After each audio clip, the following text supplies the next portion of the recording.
I'm Leela Singh, your podcast host, and I'd like to welcome you to the My Brand HQ podcast, all things personal branding for career acceleration.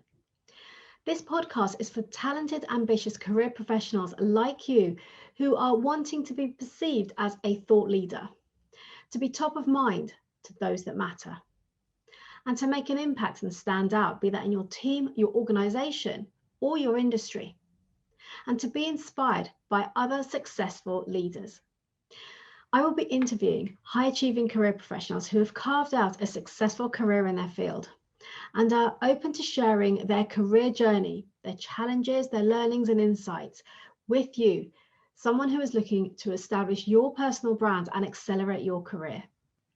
Through my personal branding and coaching practice, I enable career professionals primarily in the technology industry to earn more money, to increase their salary. In fact, I spoke to all of my past clients that I've worked with over several years and learned that actually overall, they've received an average of 47% increase in their package.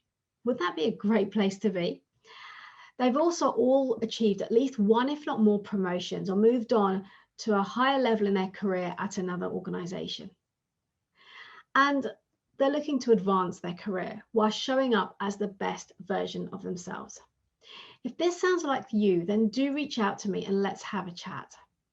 And why do I do this? Well, during my corporate career spanning 25 years, I quickly realized that hard work alone was not enough to get me to where I wanted to be and the success that I strive for. And my belief is that hard work, coupled with creating and establishing a strong personal brand, can both influence and accelerate your career and get you to where you want to be. In today's episode, I'm going to be speaking with Alina Timofeeva. Alina is a senior manager at KPMG, supporting some of the top clients in financial services in the space of cloud innovation and advanced analytics. She was recently recognized by 2 awards in UK technology as one of the future women leaders in the technology industry. From being raised in post-Soviet Russia to be a housewife, to becoming a senior manager at a Big 4 firm within 6 years, Alina is keen that her journey sets up other women for success through motivating them to deliver exceptional performance. She is an active mentor at KPMG and wider global networks, supporting women of diverse cultural and social backgrounds. In today's episode, Alina will be sharing with us how you can be the trailblazer, the role model for others, and not wait for others to set a path. The importance of continuously eliciting regular feedback, why the ability to be open and adaptable, the desire to make an impact, to take risks, and to expand your horizons plays a huge role in achieving success. That the more you give to others unconditionally, the more you get back. And how having mentors are invaluable in propelling you forward in your career. So let's head over and hear what Alina has to say.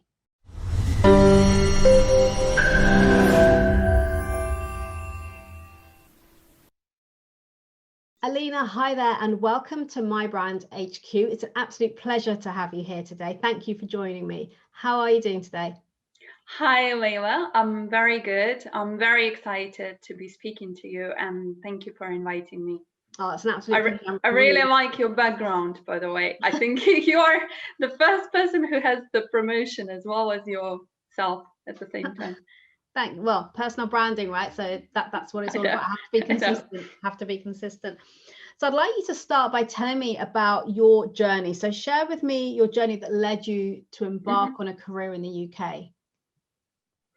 Yeah, I guess from my perspective, I'm not from the UK originally. So I grew up in Russia and I grew up in an area called Solntsevo. So it's a small area which is not too far from Moscow. So I always tend to say I grew up in Moscow. I was brought up by my grandmother and she didn't really have education. So she taught me the basic stuff of, reading, writing, counting. And I was very good in maths. But I think my grandmother really wanted me to be a housewife. And the idea behind it is not so much that she saw a housewife as something perfect, but it's just everybody in my family and everybody around us would normally, go to school, go to uni, get married, have a family, have kids, and not necessarily go and embark a career in business or technology or wherever it is. And I guess one of the challenges I've had as a kid is I was I was living in my small little area. I didn't really travel outside that much, and I had a book about UK. I had a book about US as well, and it had all these general things you learn about, like the English breakfast tea, the English, I don't know, Queen, this, and it was just interesting for me. But I never actually thought that I will come to the UK one day, and I guess I wanted to move outside. I didn't know exactly where I want to go. I didn't know what I want to do, but I knew that I want to be a little bit bigger, and I want to have a career. I want to have a better, impact on the world, but also having a better just background and lifestyle. And I guess I spent quite a lot of effort in my education. My grandmother was a good supporter of that, but to be honest, she saw education as more of a way to find a good husband rather than, education for the sake of the career. I was very good in maths. I went to a normal school first, but then moved to a maths school, and I won the Moscow Olympiad in maths, which enabled me to go free of charge to our best university, where most of the people would be winners of the Moscow Olympiad, Russian Olympiad, World Olympiad, and maths. So it was all very interesting, very scientific, and very theoretical, I guess, at times. And I was interested, but I did have a bit of a challenge. How do you apply this in reality, in the real world? And I guess I started working very young. I started working when I came to uni, and that was when I was 16. I guess my first job was not something typical because it was in consulting. I started very low washing floors in McDonald's, and I used to work, I guess, during days, sometimes at nights as well. It was, an okay job, which I could do when I was 16, because a lot of the jobs you can't do when you are 16 till you get 18. And it was giving me some sort of money, just to be independent and to go to, I don't know, cinemas, go sometimes outside, buy some clothes and stuff. Longer term, I started doing much more teaching, much more tutoring. And again, I was helping not only the women, but in many cases, the women of disadvantaged families to, go to school, go have an education in the university and be successful. Now, I think coming back to your question, I didn't necessarily think that I'll come to the UK. And I did want to come to the UK, but I wasn't quite sure why I would come to UK and what I'm going to do when I come to the UK. I think one of the challenges in Russia is it's quite hard to get a work permit.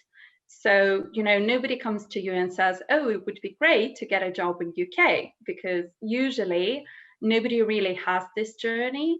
So I was interested. I applied online to a few jobs. I think it took me a very long time to get a job in the UK. It took me a year and a half, 2 years. And I think I applied to 500 jobs. It started with a few jobs, but then I moved on because I was getting so many declines. Was that all? Sorry, can I interrupt you? Was that all jobs in the UK, those 500?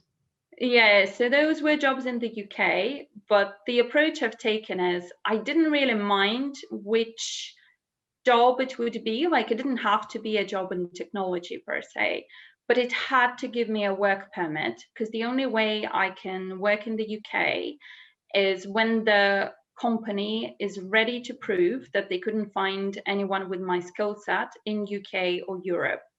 And that is quite hard. And that's why, smaller companies don't tend to do it.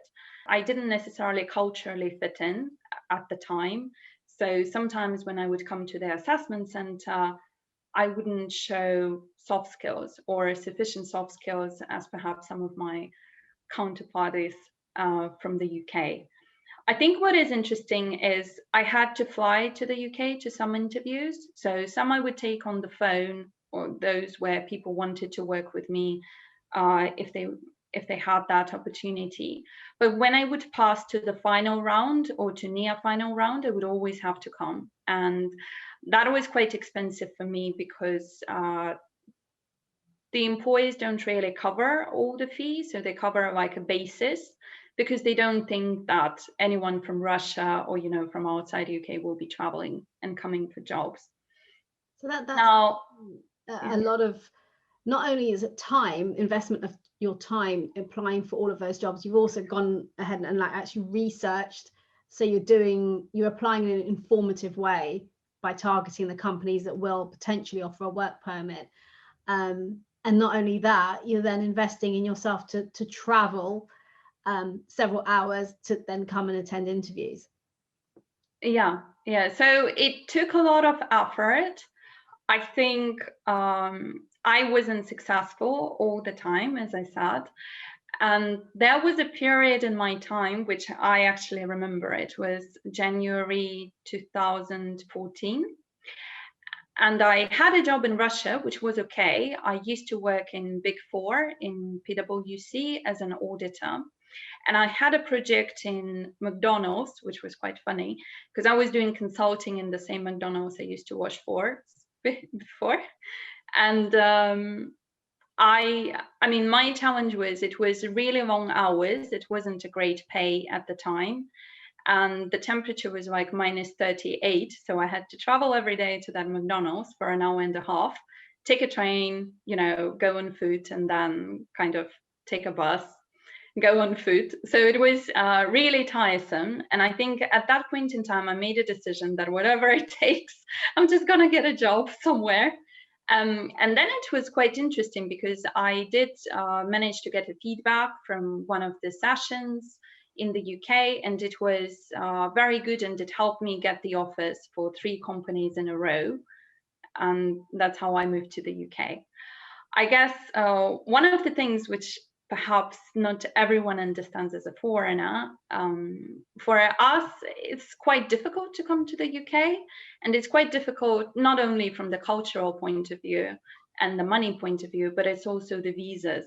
Tell me with that story, which I personally feel is an incredible journey of pure resilience and tenacity to keep going to get to where you wanted to be.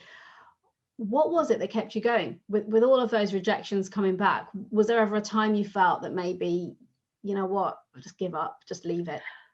Yeah, I mean, to be honest, nobody around me particularly believed that I'm going to get a job. I think in the start, it was interesting because people were wondering whether I'll get a job or I won't get a job.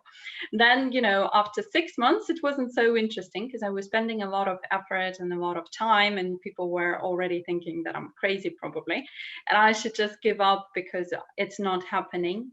I think there were moments which were motivating me, and I think the periods were when I would come to the UK and perhaps go to the interviews, meet the other people, sit in Canary Wharf, which is like a district for financial services where I was applying, look at the people around me, see that they have a nice lifestyle, and think, maybe there isn't anything, wrong with me. I just need to position my personal brand or rethink perhaps the approach.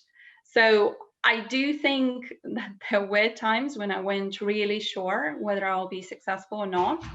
But I do want to say that the declines and the more and more declines, it was making me go, to be honest. I think if I got an offer straight away, within a month or 2 months, I would probably not value it as much as I did after all the time spent on it. Yeah, that totally makes sense. Totally. And I think, the tenacity to just keep going, and you then appreciate it so much more when it does come. So I love that. And tell me, so now you're working with an area of tech. So share your passion for tech with me, because I've read a little bit about what you're doing in that space. So tell me about that. Yeah, so I guess my degree in Russia, it was master's and bachelor in mathematics. I would like to say that despite how many people see tech, I don't do a lot of coding at the moment. I'm actually very much liaising with the clients and helping find the opportunities, sell the work. I also work quite a lot with the member firms of KPMG. So they would be a different member firm in every country. But what I would do is liaise with the innovation centers of those firms to understand what sort of solutions either they have or we have, and we could exchange, and we could ultimately bring to solve the client's problem. So for me, it's all very much driven from the client and what is the challenge we want to solve, what is the use case, and not so much like, sitting and trying to solve a theoretical problem, which perhaps people may not benefit from. I would like to say that we, of course, have teams who are perhaps much more technical in their approach, but my job has been not only the delivery, but also throughout the whole cycle in terms of engaging, finding clients, and ultimately delivering the piece of work. And thank you for sharing that, because I think it's important for people to recognize that when we talk about working in tech or opportunities and careers in tech, they don't have to be technical. In other words, it's a very dynamic, evolving industry, and it's an exciting place to be. It doesn't mean you have to necessarily be a strong tech person to be in that space. You can bring your other skill sets, because they're still looking for roles, as you say, client-facing roles, sales roles, whether it's more of the support functions in finance and HR and legal. So all of that is still available for you. So I think that's really important to recognize. So tell me a little bit there of, based on your, let's say, your educational background, Yep. Are you able to leverage that within the role that you have now? So it's quite interesting. I guess I have 3 degrees in total, and I think I'm probably quite overeducated for what I'm doing. The reality is I do leverage one particular skill set. So the fact that I learn very fast and I can adapt very fast. Now, my education in Russia, as I said, it was very theoretical. I was meant to essentially be a scientist in maths, but it was through the theoretical lens rather than the business lens. What that helped me do is enable my brain to move very, very quickly and think very, very quickly and come with different options for whatever the approach which would be suitable to the business. It also helped me, I guess, more day to day. I do understand coding, so I did used to code, but that was like 10 years ago.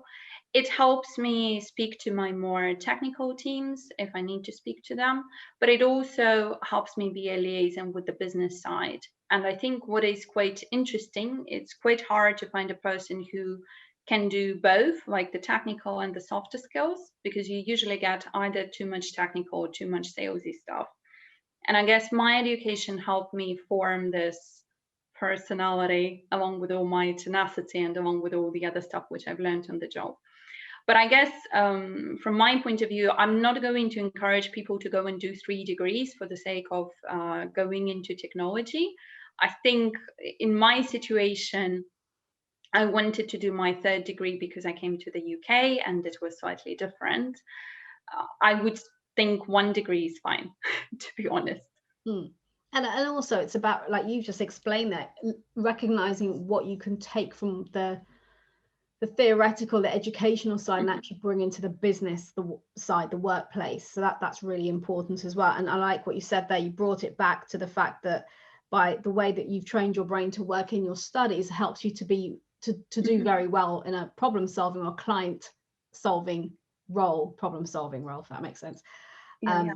So that's good. So tell me then, what were the cultural challenges that you experienced when you came to the UK? I mean, there were a few. I think some of them were cultural because it was a new industry for me. Some of them were cultural because of my Russian background, and some were cultural just because of the way my family was set up before that. I guess the main challenge for me was the fact that I didn't quite fit in from the start. Everybody around me at the time, and that was like 6.5 years ago now, they were British people in my start group, And it was so funny that even the HR forgot that I'm not British, and essentially they forgot that I need to do a visa to go to India for the training. So I was left a bit without the visa at the time. But then I got it ultimately. I guess some of the key things which were funny is perhaps how people would perceive me and how I would perceive people. And there was a bit of a mismatch there. So I was not used to British people because I didn't do small talk. And I only read about British people in books. Now, the main book I've read was Watching the English, which talks about all the different behaviors of different classes of British people, how they walk, how they talk, how they watch television, how they go to work. But the reality is, of course, it was very different from the book. And I mean, I had to learn quite a lot culturally. I had to observe people. I had to ask for feedback from all the people around me. Sometimes I would not even understand that feedback because of the cultural way how the feedback is given, that people don't necessarily tell you straight away something horrible about you. They try to say it in such a polite way that I wasn't sure whether they actually mean it or they're just polite. I guess a second thing for me, which was cultural, it was more my background, because as I said, I never saw women in business or technology or anywhere else in my surroundings that went to work, you know, were successful, grew from an analyst to a managing director within whatever period of space it was. I just never saw these women. And to be honest, I've never seen these men as well when I was growing up.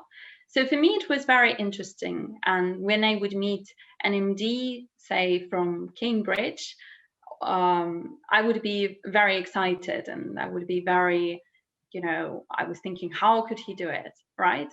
But I think with time, what I came to understand is all people are people. So whether they are, you know, an MD and whether they went to Cambridge or whether they went to another university, it doesn't really matter, because what matters is the impact which you make in terms of your job. And you can become, you know, you can become better if you want to become better, and you can do it much quicker than perhaps you are told you can do it. I think what was quite interesting is when I joined, and at the time I used to work in Accenture, nobody necessarily saw me as a rising star. I think everybody saw me as that woman who came from Russia and constantly talks about Russia and just doesn't fit in. So I think recently I've been having a lot of messages from the people that saw me 6 or 7 years ago, when either when I was looking for a job, when I was unemployed, or when I just joined, when I was with my start group, that they're very impressed by the fact how quickly I developed and how much I guess, made out of myself within a short period of time. They said they've never expected that. Yeah.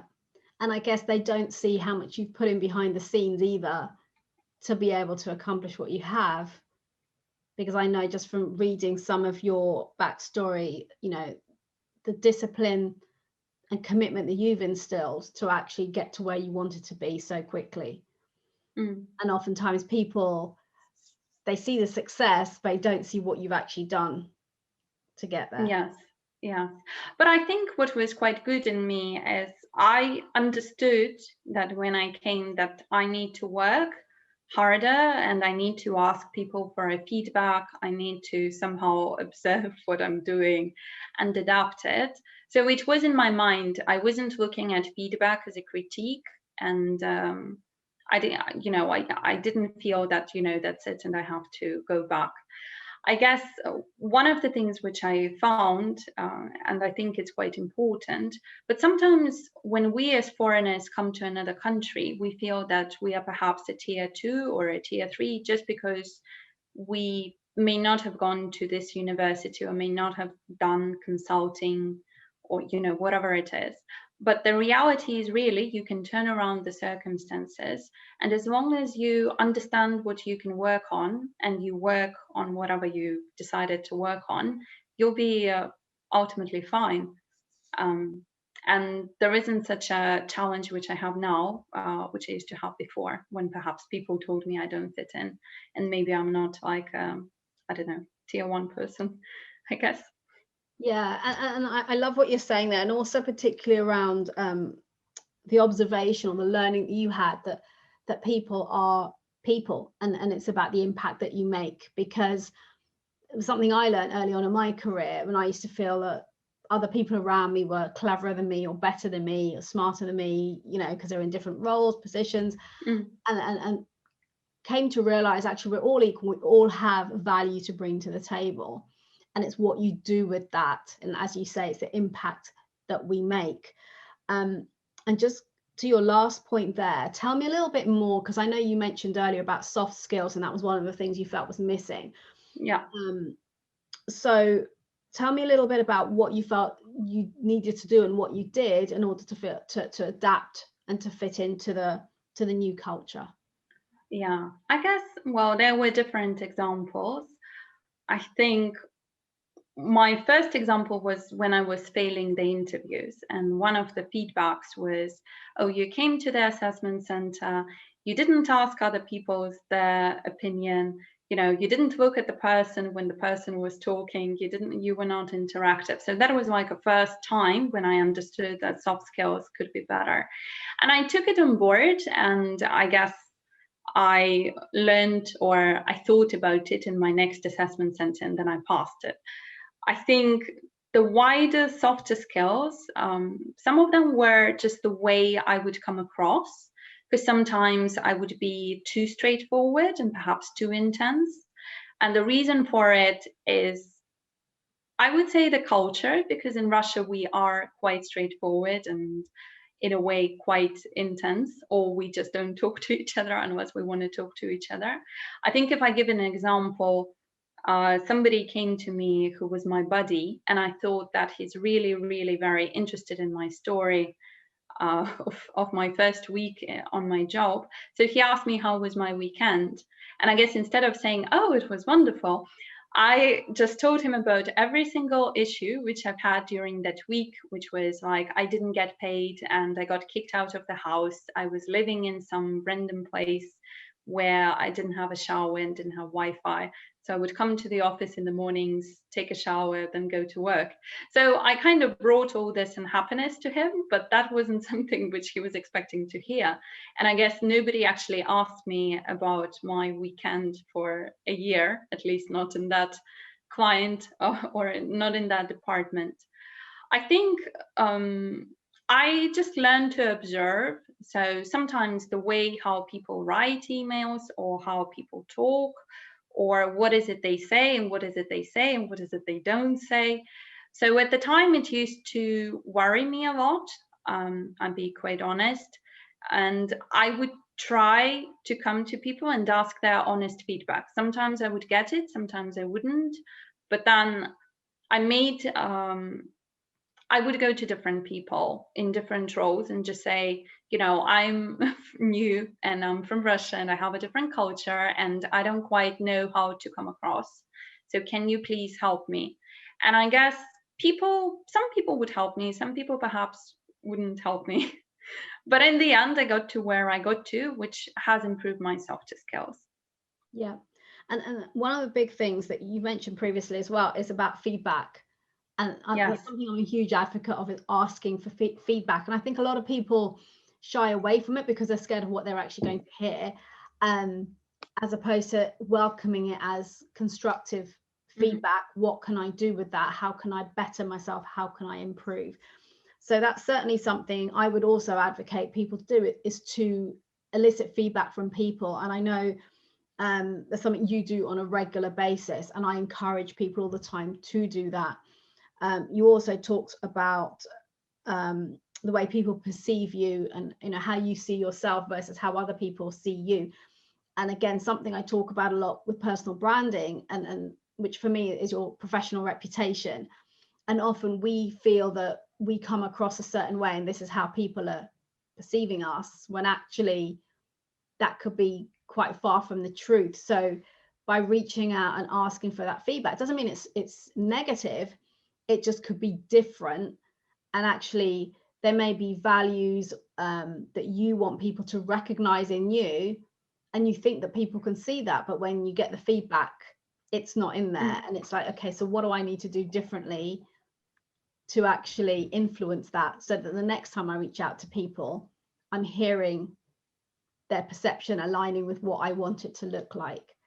So I think it's really important. And what you said there about eliciting the feedback and having the awareness of the way that other people perceive you is very, very important. So thank you very much for sharing that. And I'd like to ask, because you're obviously someone who's got a lot of resilience and tenacity, so tell me what it takes to remain resilient when you're facing challenges, when you're in a place that's unknown for you. I guess one of the things which kept me driving myself is my interest in terms of what's going to happen. I think, as I mentioned before, I didn't actually see anyone in terms of having this story or having something similar to the story. So I was thinking, okay, if I don't succeed, I'm going to write a book about all my failures and then publish my book about all my failures, because there were so many of them. But ultimately, I just kept on going and I kept on going. I think sometimes it was something in the back of my mind that I did want to be successful when everyone told me that I'm not successful. Sometimes it was just a natural thing, like I spent so much money coming to the UK that I had to pay off my bills. So I had to get a job to pay off my bills. And sometimes even when I was working in the UK, again, I wasn't always successful. I wasn't always like a star or a rising star. There was a period, which perhaps I should mention, I really wanted to get promoted, and I was promised that I'll get promoted, but in the end I wasn't promoted without specifically people giving me the feedback. And I think I was very disappointed by that at the time. I was also quite disappointed that when I shared some of my feedback on the feedback, which I didn't get, I was made non-performant at the time. And I guess what this practically meant is, if I lose my job, or if I'm non-performing and then I lose my job, I need to go back to Russia, because I won't be able to find a job with a visa in, that month which is left. So sometimes it would be situations like this, which would just make me think, hang on a second, how do I do it differently? And I would say I would be resilient. I would continue being resilient, but I think that there are all the different circumstances that perhaps shaped me in such a way that I did become so resilient. I think if it was my personal choice at the time, I would probably not apply for 500 jobs in the UK, because I just didn't know that there are 500 jobs. And I would probably, have chosen an easier way to get promoted or an easier way to grow. But I think when faced with challenges, I'm happy to embark on them, because I'm just interested what's going to happen. Yeah, and I feel that you're someone who you're prepared to stretch yourself. You want to see what you're capable of. You want to keep pushing yourself. That's the impression I get. That's your natural being. Yeah, and I think, to be honest, even for me, like, I'm currently a senior manager in KPMG. If, say, I become the partner, I will be the first woman partner from Russia. In fact, I'm going to be the first partner from Russia, not just a woman. And it's something which keeps me going and something which keeps me motivated in a way that I'm perhaps the first person that has never done this before, which is quite interesting. And that's phenomenal. That's a phenomenal accomplishment. But also for me, I think what's important for people to recognize there is that you can be the first person. You can be the first person to accomplish something. It's having that focus, that drive, which is exactly what you have, to keep going to get there. There's a phrase that I've recently heard people saying, is you can't be what you can't see. And you've kind of alluded to that a little bit earlier on, and I do challenge that, because I think, well, why do you have to see it to be it? Why can't you create that vision for yourself and put yourself out there, take the steps that you need to be that person, to be that shining example, to be that leader, which is exactly what you were doing. You know, so it's not a case, why do we need to wait for someone else to do it first? Why can't we be the first person to do it? I think that's so important. And I guess something like, if I talk about my family, I'm the first person out of all the women to actually have a career. And I'm the first person out of all my family to move outside of Russia, to have like a transnational marriage as well. And I guess it's breaking the boundaries, which is interesting. Not always does my family understand me, but I think for me, it's been quite interesting. Yeah, it is. I think it's phenomenal. And tell me, when in this journey that you're on, what does success mean for you? I mean, to be honest, I am very ambitious. So I don't want to stop where I am, even though I've made such a big effort to actually come to where I am. I do want to continue to grow. So at the moment, I'm planning, to grow to this first partner from Russia in the UK, which would be quite interesting, I guess, for me, just given my background, but also just given all my family history. I do think that I'm giving much more effort as I have been growing up myself to give back to the community, to give back, I would say, to the women, but not just to the women. I would say to anyone who is perhaps a migrant, or to anyone who feels that they need coaching or mentoring, or anyone who may want to be more resilient. I've been doing that through a number of charities. I'm also doing it as part of KPMG, and I also do it just, I guess, for the people that reach out to me. I do think that I would feel successful when it's not just me who is, successful and has a good lifestyle, but when I can see that the other people hopefully benefited either from my time or from my advice or from my perspective, and, this helped them become better, at least in something. Yeah, so it's a little bit like you pushing yourself forward to advance your career, but also bringing people up with you, which is the sign of a true leader. Yeah, and to be honest, I perhaps may not have been thinking about that 6 years ago, because I was perhaps more selfish. But at this point in time and throughout the last couple of years, I have been dedicating much more time to this. That's lovely. And I think it's a great learning for other people as well, to be able to approach you and have those conversations. And people who resonate with your story and the journey that you've been through, there's so much that they could learn from you. So I think what you're doing there is really great for the, let's say, the next generation. And tell me, how has your mindset played a part in all of this, would you say? Has that helped you, do you think, if at all? I think I was quite open to new cultures, to new challenges. I want to say maybe something a bit personal. I guess when I was growing up and when I was in Russia, I've never seen any foreigners. So I know that those foreigners come, and they come to the center of Moscow, and there's such a curiosity. So I used to be a waitress in, let's say, center of Moscow, and there would be these foreigners, and I would look at them, and they were very, very interesting to me. But I would never actually come and, properly talk to them, because I was a waitress at the time. So I didn't think that they'll be interested in me.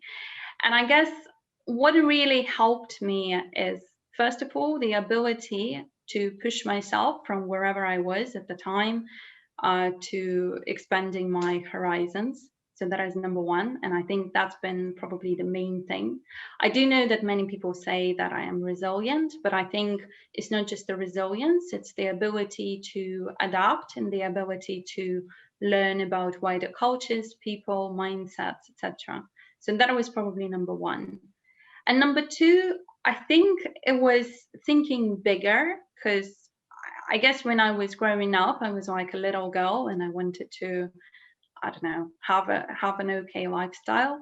But perhaps as I was growing up, I was becoming more ambitious, and the more success I would get on, say I got a job, I got a promotion, I got another promotion, the more I want to, continue progressing, but also the more I want to have my impact on other people.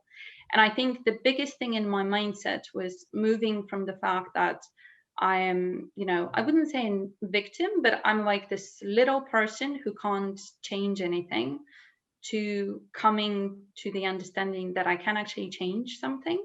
And people are interested in listening to me speak and listening to my opinions. And that was very important for me. And I guess it took me some time to realize. And how does that feel now that people want to hear what you have to say? And that in a way, I'm quite surprised, sometimes in a very positive way, sometimes maybe not so much, because I remember the time when I was looking for a job in the UK, and I was literally I was struggling. I was struggling with confidence, I was struggling with money, and I was struggling with all rejections I was getting. And what is quite interesting is I didn't have, many people helping me at the time, but now I have many people reaching out to me who I used to come 7 years ago and say, "Oh, we always knew that you are so wonderful." So that's kind of one of interesting thing, because in a way I feel good about it. In a way, I would have liked people to help me perhaps early in the process, which is why I'm dedicating more of my time right now to younger generation, to help them when they would like to. I think another thing is I'm very inspired. Sometimes I'm inspired by my own journey, to be honest. I've been thinking more about it recently because I was doing these talks and stories. And I was feeling really proud how, I could achieve it. And I'm sure it's not just me. I'm sure that everyone can achieve it if they want to. And I don't want just to give myself as an example, but I think it's possible for, everyone. Yeah, absolutely there. And I love the fact that you're sharing that, because what I think is how much people want something. It's very easy for people to look at others and think, oh, well, it's okay for them because, whereas actually it's getting clear on, well, what do I really want? How much do I want it? Why do I want it? Because by going through that process of asking yourself those questions is where you'll get that motivation and that drive and that discipline to actually take action. Because as I said earlier, it's often people see the success, which is up here. They don't necessarily see the work that's being done below the surface to actually get you there. And tell me, when it comes to your career, what's the best advice that you've ever received? I mean, a lot of the advice I've been given was about the people, and I think I really agree with it, especially as I was getting older, I guess. So it's quite important not just to be selfish and think about yourself, but it's also thinking about your team or the people around you or your clients, because ultimately the more you give, the more you're going to get back. And I think I've been using that more and more throughout the last few years, and I was indeed getting more back. I want to say that perhaps when I came, again, I'm using that point, but when I came to the UK, I was perhaps, unhappy and depressed, and I wasn't really helping anyone, but I was constantly thinking about my sorrows and unhappiness. And now when I'm, doing the empowerment, and not just the empowerment, but just helping people through charities or helping people in the work when they need it, I feel much more better, I guess, myself as well. And I don't think that there was anything which massively changed, in my career. I still have the same challenges and the same, perhaps I wouldn't say sorrows, but I still have the same problems ultimately, but the way I react to them is much better. And I think this was enabled not just because of my change in mindset, but also because I'm helping other people, I value other people, and this gives me the positive energy back.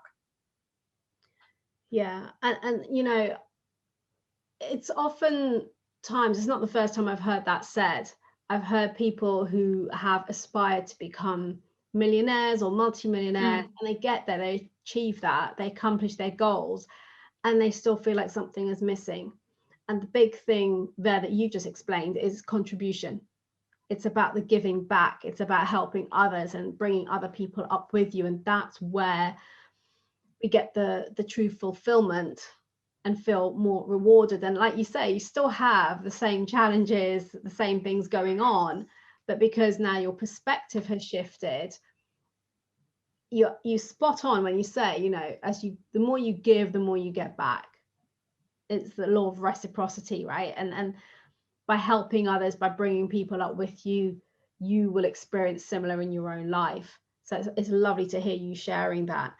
And also, you talked about you react differently, and that's through, I feel, your own personal growth of recognizing what can you do better, getting that feedback from people. So, okay, how could I behave differently in a situation? How can I react or respond differently to get a better outcome for myself and for those around me? Would you agree with that? Yeah, and I just want to say that sometimes we may be afraid to embark on something different, but to be honest, if you try, even if it's quite hard, this may give you an additional perspective, or you may push yourself just more, but you would get the outcome either quicker or perhaps a better outcome. And I think something which I've been doing myself is, even when I had massive challenges, I was taking the risks and I was still surviving ultimately. I would like to say that probably I've become stronger throughout the time, but there is an element that I wasn't afraid to take on the risk, and I wasn't afraid just to go and just start actioning and doing something without necessarily waiting for inspiration for me to start doing that. Mm. Yeah, and you know, to your point there about taking those risks, I often say, ask yourself the question, what is the worst that could possibly happen? At least you can say you've tried, you've given it a go, and the worst case is you know, you've learned something, you've learned about yourself, you've learned about what you could have done differently. So it's never a bad thing to take those risks. And you do have a really inspiring story, and I'd like you to share, as a role model and also as a woman who's been seen as a leader in the tech industry, what advice would you share with others who are looking to follow in your footsteps? Yeah, I guess that there are three key advices, and I'll go probably shorter on them. But number one is, we discussed, I think it's very important to ask people for feedback, and to ask for feedback quite early, right? So you don't have, to wait for a year of knowing a person to ask him after a year, how do you feel about me? I guess what is also quite important as you work through your feedback, you go back to the same person and you actually check in and say, do you think I've improved? Because this is kind of the additional, I would say, loophole, but this helps you. Because first of all, you may get a little bit more inspired if he sees any difference in you. Or if he doesn't see any difference in you, perhaps you need to think that I need to change something because there is no difference. But you will find this out quicker. And I think sometimes people forget, or sometimes they feel that they will feel sad if they find something earlier rather than later, because it may not be so positive. But I would always encourage to find out earlier rather than later, and to work on it earlier, because later on you are just going to be successful faster. So that is number one. I think number two, it's more about the mentorship, really. I do want to say that I didn't really have a mentor for a very long time. So when I was applying for my jobs from Russia, or when I was applying to different universities for different applications, I didn't really have this mentor. And I think the thing which kept me going at the time is more everyone telling me that I can't do it. But in reality, it would be quite good to find somebody who believes in you, who wants to coach you, who wants to spend effort on you, and, listen to their perspective. This may help you, not just be resilient, but to be strategic and to just adapt quicker to whatever the challenges are. I want to say that a mentor is probably someone who you like or who you admire. They don't have to be your friend. They can be, much higher up, but they just need to be good in what you want to do. So, for example, if you want to be, I don't know, great in technology, then you find a mentor who had a successful career in technology, right? I would say that for me personally, mentors and sponsors played an important role. And in the start of my journey, I wasn't taking a lot of effort in finding my mentors and sponsors. Now I'm spending much more time on it, and it has accelerated my career generally. And I think my personal life as well. So that is the second one. Find your mentors, find your sponsors. And I think the third one really, it's around keeping the balance. So sometimes what I find with people is they want to go and do one thing. So when I was growing younger, I thought I'll be a housewife and I'll have a family, and that's the main thing I'm going to do. Then when I came to the UK, I was thinking I want to get married. No, I want to have a career, and I don't want to get married. And ultimately you have certain disbalances, because until you have the balance between your personal life, your work life, I don't know what you actually want, your image in your head, your personal branding, it will be hard for you to continue evolving. So one of the things which I started doing again fairly recently is something called a wheel of balance. And this is where you think about the key areas which are important to you. For example, your career, your education, your well-being, the time you spend relaxing, your husband, your partner, your family, and you essentially go through it and think yourself clearly and honestly, how do I rate these areas? So say if it's between 0 and 10, do I rate it as 5 or do I rate it as 9? And then when you draw this out, you would see that there may be an area which is a disbalance, and you would just want to spend a little bit more effort for it. I think ultimately you would think, say, my family is a 5, but I want it to be an 8. What do I do, to come from 5 to an 8? What are the tangible steps I can make within, 2 months, 3 months, instead of waiting for a year, 2 years, 3 years? And then just make this plan and to start acting on it as soon as possible. And hopefully you're going to see, the difference in your balance after, I would say, 2-3 months. It depends on the situation, but I think it's very good to think it through instead of just knocking on one door of a career or one door of, I don't know, family, I guess. Yeah, thank you. And I'm a huge advocate of exactly what you just described there. Something I often teach in my workshops and my clients is to look at that wheel and actually, and it's very powerful to write it down, to draw it out and have a look at it, because we can think about it in our head and think, okay, well, I'm compromising maybe on my health because I'm putting all my effort into my career.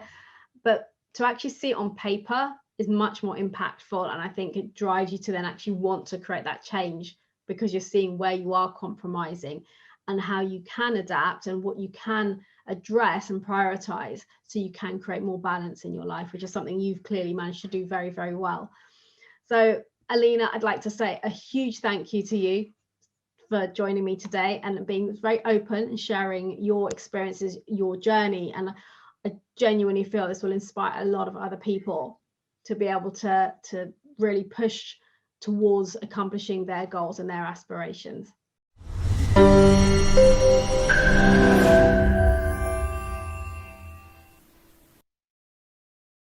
Thank you for listening. If you enjoyed today's episode, then please do subscribe to the show so you don't miss any future episodes.